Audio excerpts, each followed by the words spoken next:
Now I know I should have been doing this review a long time ago, but due to some reason I was not able to buy this headphone. So yeah, finally it's here. Hey guys, welcome to my channel Joboy Techie, and you are watching the review of the Sony CH710N. And side by side, I'll also be comparing this with the Sennheiser HD458BT that I've been using for nearly a year. So stay tuned.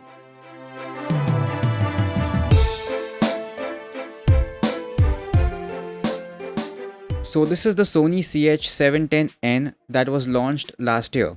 On the front it says 35 hours of playback, noise cancellation. This also comes with NFC. On the back they've mentioned some basic controls, fast charging capabilities, Bluetooth 5.0, supported codecs include SBC, AAC.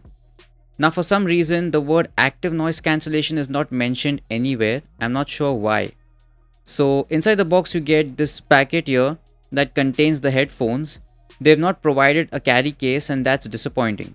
Along with that, another packet that contains a small length USB-C cable, the 3.5 to 3.5 mm aux cable, and some instructions that you can go through if you want. Overall, I'm not so happy with the packaging of these headphones. On the other hand, the Sennheiser came packed inside the carry case itself, along with a 3.5 to 2.5 mm aux cable and a nice and long USB-C cable.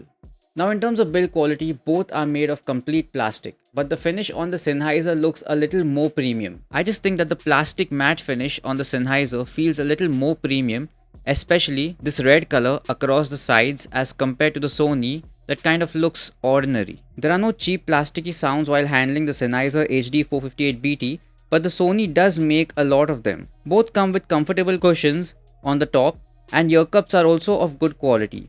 On the Sennheiser, they fold inwards, whereas on the Sony, you can rotate it sideways, which I think is more useful, especially while traveling, as it is easier to slide these kind of headphones in your bag or keep them flat. But in terms of the Sennheiser, the chances of these getting damaged is more. Although you do get a carry case, but it makes it look bulkier and space occupying. The ear cups on the Sony are slightly large as compared to the Sennheiser, and by large I mean the inner diameter, due to which it covers the entire ear region. All buttons are on the right side for the Sennheiser, whereas on the Sony all the controls are equally distributed on both sides. So in terms of build quality and looks, I think the Sennheiser ear will get the upper hand. When it comes to the controls, it's super easy on the Sony CH710. They are distributed equally on both sides. On the left side you get the main ones, that is a power button, the USB Type-C slot and the 3.5 mm slot for wired support. And on the right side you get the volume controls, the play pause button that you can also use to answer calls and reject calls, and this button here that controls the noise cancellation, ambient sound on or off. Whereas on the Sennheiser HD458BT all the controls are on the right side. Here you get the microphone, then the power button that you can also use to activate or deactivate noise cancellation, an LED indicator, the 2.5 mm slot here, the USB Type-C slot, the volume controls, the pause play button that you can also use again to answer or reject calls. You can even slide this up and down to change the track, and this is the voice assistant. Now I've been using both of these headphones extensively, and I can say that the buttons on the Sony CH710 are better accessible in comparison to the Sennheiser HD458BT. The power button is placed in a weird position which will definitely take some time to get used to. Whereas on the Sony, all the buttons are easily accessible and you'll get used to it in no time.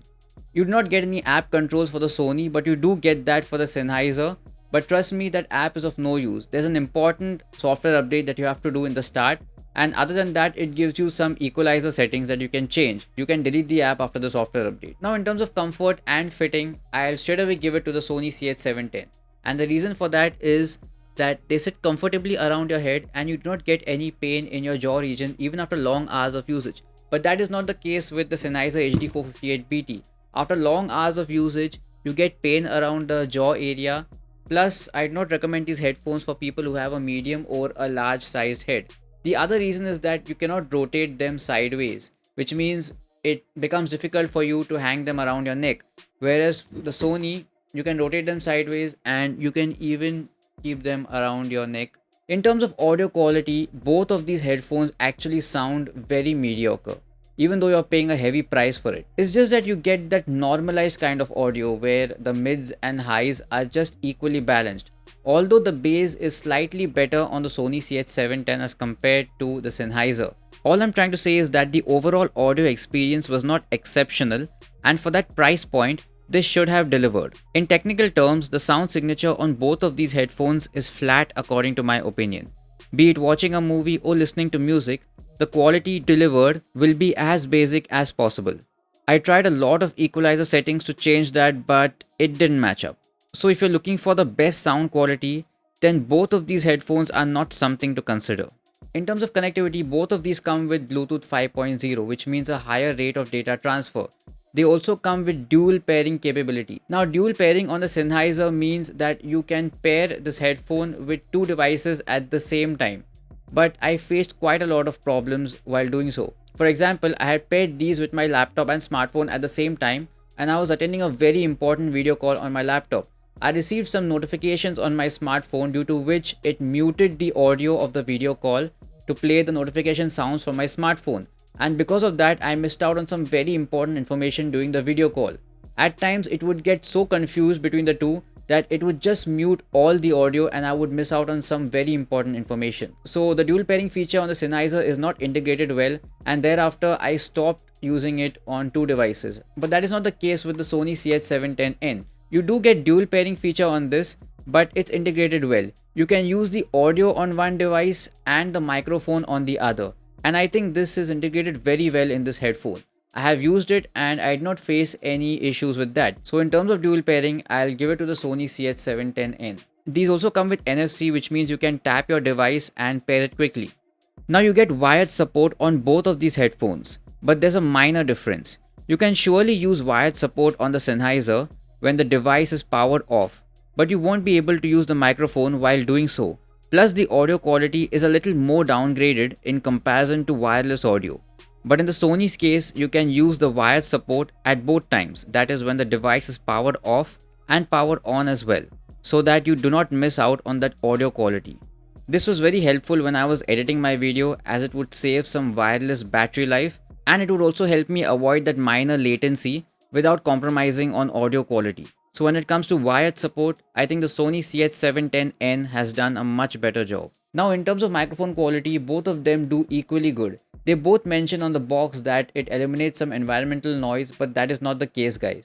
Your voice will definitely be audible in the clearest form, but no headphone till date eliminates all the noise around you. I've used both of these headphones to make video calls, and the person on the receiving end did not have any issues. But you can't expect these headphones to eliminate that kind of noise where people around you are talking or making noise. So for that, you'll have to be in a quiet environment. Now on the Sennheiser, it automatically enables ambient sound when attending a call, but on the Sony, you get the option to disable ambient sound when attending a phone call or a video call by just clicking this button here. But here's a demo of the microphone quality so that you get a better understanding.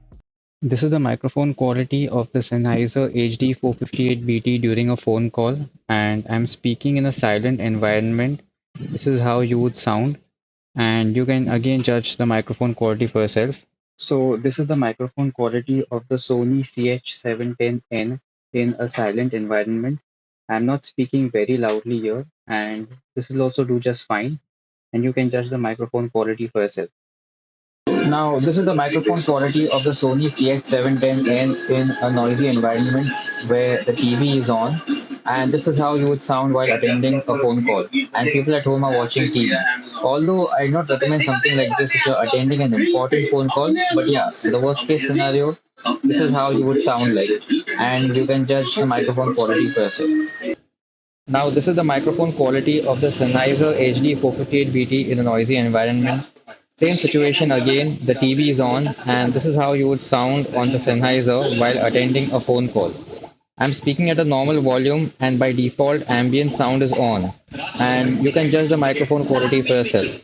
Now active noise cancellation is something that is present on premium devices, but trust me guys, that is not something that we need. I barely remember using the active noise cancellation feature on my Sennheiser. Although it does eliminate certain amount of noise like the sound of wind blowing from your AC or fan, but that is not something that I would recommend if you're in an atmosphere where you need to be alert. But that is completely on personal preference, because there are many people out there who would like to use the active noise cancellation feature, especially while traveling. but for me, active noise cancellation is not the most important thing. In fact, I think headphones should focus mainly on audio quality and microphone quality rather than providing active noise cancellation and selling it to you at a premium price. On both the devices, the active noise cancellation works the same. Now on the Sennheiser, selecting the power button once activates the active noise cancellation, but you do not get any voice indication for that. In fact, it took me days to figure out when noise cancellation was activated and when it was not. But on the Sony, you get a voice indication for all, that is, noise cancellation, ambient sound on or off. Now, in terms of battery life, there is no need for me to speak a lot about this. Both of these come with 30 hours of battery life, and I have not actually done a battery test, but I can honestly tell you that you can charge these and not worry about that for nearly a week. Both of these even come with some fast charging capabilities where 10 minutes of charging can give you nearly 1 to 2 hours of usage. So the amazing battery life on these is one of the main reasons why we're paying that premium price. Now in terms of pricing, both of these headphones are very dicey. You could get the Sony sometimes for 10,000 and the Sennheiser for 14,000. But during any sale, you could get the Sennheiser for 6,900 and the Sony for 7,900. And that is the price I recommend you to buy them at. So my final verdict, which one of these is the best? Now, if you're confused between these two, my direct choice would be the Sony CH710N. That doesn't mean the Sennheiser HD 458BT is bad. I've been using these for nearly a year and I'll continue using them. But the reason I'm choosing the Sony CH710N is because comfort matters. And during this lockdown, people have been buying headphones so that they could use for long hours to make video calls and to attend Zoom calls. And for that, the Sony will give you a better fit around your head. The audio quality, active noise cancellation and the microphone work just fine. And also that good dual pairing capabilities. So my overall rating for the Sony CH710 would be 4.5 out of 5. I hope I didn't miss out on any information regarding both of these headphones. If you have any questions, then you can leave that in the comment section. Guys, if you like this video or if you found it informative, then hit that like button. And don't forget to subscribe to my channel. Stay safe, take care of yourself till then. See you next time.